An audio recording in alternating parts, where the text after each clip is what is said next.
Well, there's some positive developments. We're making incremental progress. We don't think the pace of the progress is fast enough in order to avoid the overshoot of the 1.5. But notwithstanding, we're grateful for those who have shown commitment to try and address the issue of reducing emissions and at the same time to provide funding to assist with adaptation and mitigation. Especially, we would like to commend the UAE for its contribution of $30 billion to the loss and damage fund. Well, not loss and damage, the climate action generally, but they've also made a contribution to loss and damage, of which we are extremely grateful.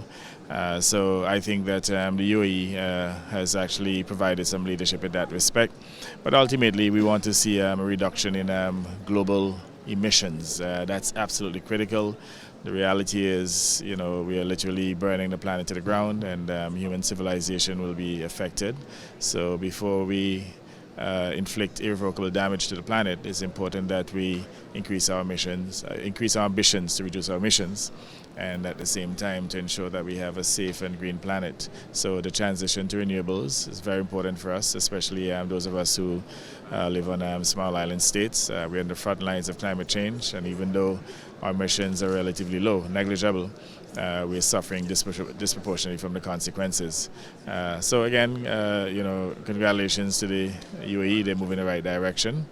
And we are hoping that ultimately, emerging from this COP, that we will see increased ambitions to reduce emissions, to achieve the 1.5 degrees, and that there would be an upscaling of the funding, various funding pledges, and that those pledges will result in tangible funding for vulnerable states, especially small island states.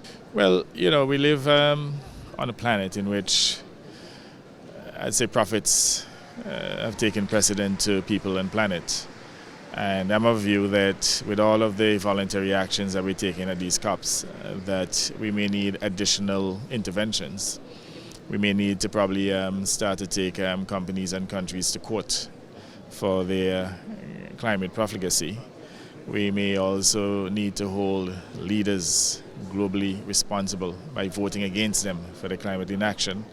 I think ultimately it's going to come down to those two initiatives in order to achieve that ambition of containing temperatures within 1.5 degrees. I mean, we are happy with the efforts by many, but when you look at the overall progress that we're making, the incremental progress will not work. We need significant progress so that we can contain temperatures below 1.5. As I said before, we're literally facing an overshoot of that 1.5. It means that civilizations in the Caribbean, in the Pacific, small island states, their countries could be obliterated from the map. We have a right to homeland. We have a right to maintain our cultures. We have a right to exercise sovereignty, not to be climate refugees in another man's country. So we will be very vocal and will continue to be vocal on the issue of climate change to protect not only our own interests, but all of humanity. Because whereas we're on the front lines, the reality is climate change will affect all of humanity. I mean, we're literally burning the planet to the ground, and some of us, or all of us for that matter, should be climate champions, to hold leaders responsible, to hold countries responsible, to hold companies responsible, so that we can reduce emissions and to save our planet. Yeah, well, we are negligible contributors. In fact, we believe that we are carbon negative because we have a very large economic zone. Our seas sequester a lot of carbon. We also have a lot of mangroves and seagrass, so we're pretty confident that we are carbon negative. But notwithstanding that, we believe that we have to lead by example, so that we have installed a number of renewable energy plants, wind and solar.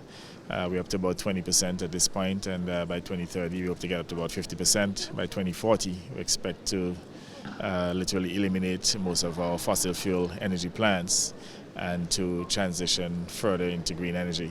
But in terms of the overall impact on global warming, I mean, it's negligible because our carbon emissions are negligible. And as I said before, I'm pretty confident we're carbon negative at this point. But we have to, in fact, before 2050. And that is why we're saying that we have to pursue additional pathways to complement these voluntary acts at these COPs.